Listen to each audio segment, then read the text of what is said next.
Hello everyone, welcome to another video on 7c's. Previously we have covered 1 till 6 C's of communication in business communication or effective business communication. So we have this number 7 remaining, and the last one of course. And I'm Adonias, and I am positive that this is going to help you in some way in improving your business communication or maybe your education. So we have number 7 here as correctness. It comes from the word correct. I mean, we are all aware of that word correct. So here is a 7, and the last C of 7 C's.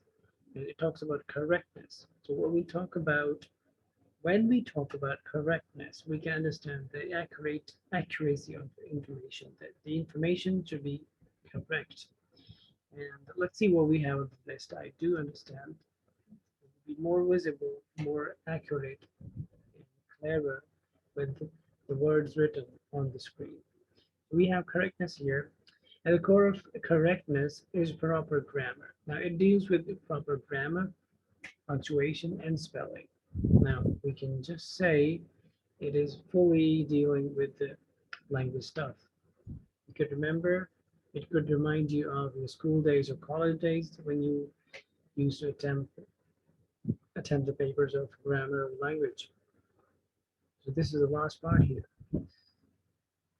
So it focuses on your grammar, on your punctuation, and spelling. I mean, you really need to be very firm about all these things. You need to have a pretty good grip over these things. However, message must be perfect grammatically and mechanically.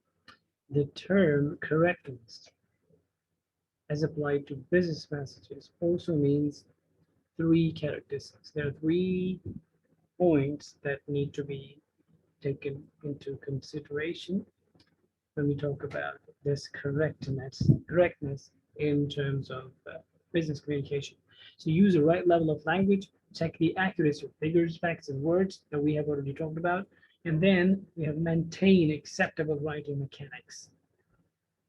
So let's have a little description, clear explanation or description of what we have already here on these points. So number 1, use the right level of language. We suggest that there are 3 levels of language: formal, informal, and substandard. Okay. So you can have a quick guess at what formal, informal, or substandard language would be. You can give me an example. You can think of an example in your mind. And if you can find one, it's good. If you can't, it's so good because we have examples for you. Okay, before we could go on, yes, we do have here. So formal writing is often associated with scholarly writing. I mean, it's just like a literary writing.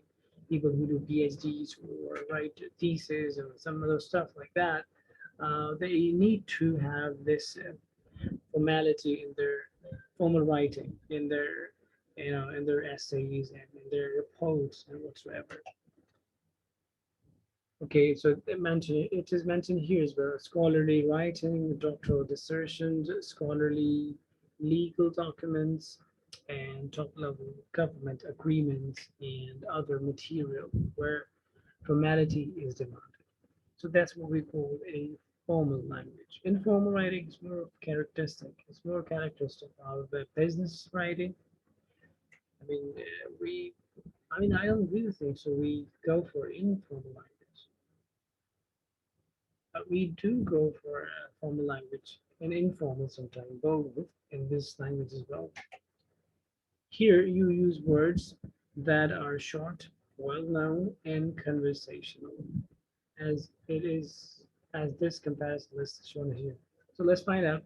So more formal word is participate, and we can have a less formal word: join, endeavor, try, ascertain, find out, utilize, use, interrogate, question. It is advised and instructed, or rather suggested, to use less formal words rather than using more formal words. Okay, and so we were talking about more formal and less formal. We're not supposed to be very formal because when the level of formality is higher, so then there are terminologies that might not be beyond the comprehension of your client. So it's better to use normal words. Let's move on and let's see examples.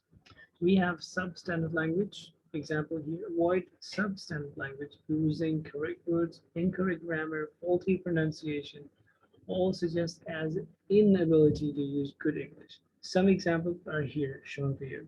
So we have word ain't. You might have heard in movies that they say, hey man, these African people, I ain't gonna do that.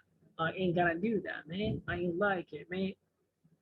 So they use ain't, but the right, more acceptable term is to be isn't or aren't, which is more commonly used, and it is, of course, acceptable. Then we have can't hardly, I can hardly, aim to proving, aim to prove, desirous to, desirous of, stole, like they might be, you stole it, mean I didn't know. So this is substandard language. Stolen is the right form. So you might have also heard this one. I don't have nothing to do with, man. I don't have nothing to do with it. I didn't do nothing. I mean, they use it like that. I didn't do nothing. In fact, the right statement would have been, I did nothing, or I didn't do anything. This would have been more of acceptable terminology. So here, don't have nothing should have been have nothing. So this is what we call acceptable or substantive language. Let's move on to facts and figures and accuracy. So check accuracy of facts, figures, and words. It is impossible to convey meanings precisely through words from the head of the sender or receiver. Our goal is to be as precise as possible. We mean, which means checking and double checking, and again double checking to ensure that facts, figures, and words you use are correct. And that will be done by that there is a process with that as well. That doesn't relate to this topic. They say a good check of your data is to have another person read and comment on the validity of the material. I was about to say the same thing, but there's a quotation here already. So that is what I was thinking about. And this is the statement that explains it well. When you are supposed to write something and you have checked everything, made sure everything correctly all right, facts and figures are there, and now it is your time that you get it checked by another person. Facts and figures. Verify your statistical data, double check your totals, have someone else read your message if the topic involves data. Determine whether a fact has changed over time. Like, it is not supposed to be that fact was there a few years back and you're still following that all time. No, it's not supposed to work that way. So you need to make sure that it is the newest thing that you have to follow, that the facts and figures have not changed over time. And then proper use of confusing words. There are a few confusing words in language, so you may be keeping an eye on them. And first, the one thing here they talk about is A and N. Use A before all the consonants, and they which do not have a R sound.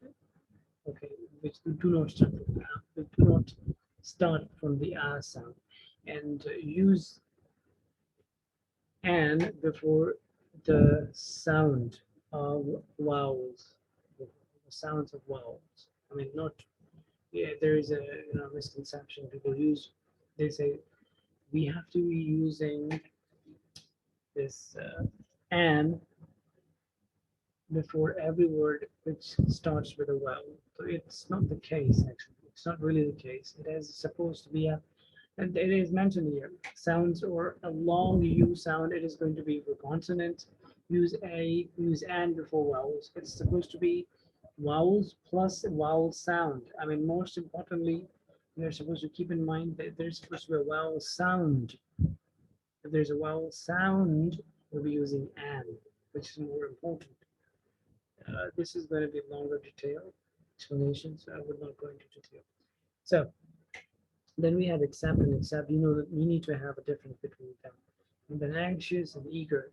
And we can also have two categories of anxious. There's a word anxious to and anxious about. So they both deliver different meanings. And they shouldn't be confused. They should not be confusing to your reader. So with this proper use of confusing words, it is the last slide that we were going to do today. Thank you very much for listening to us, to me. Have a wonderful day.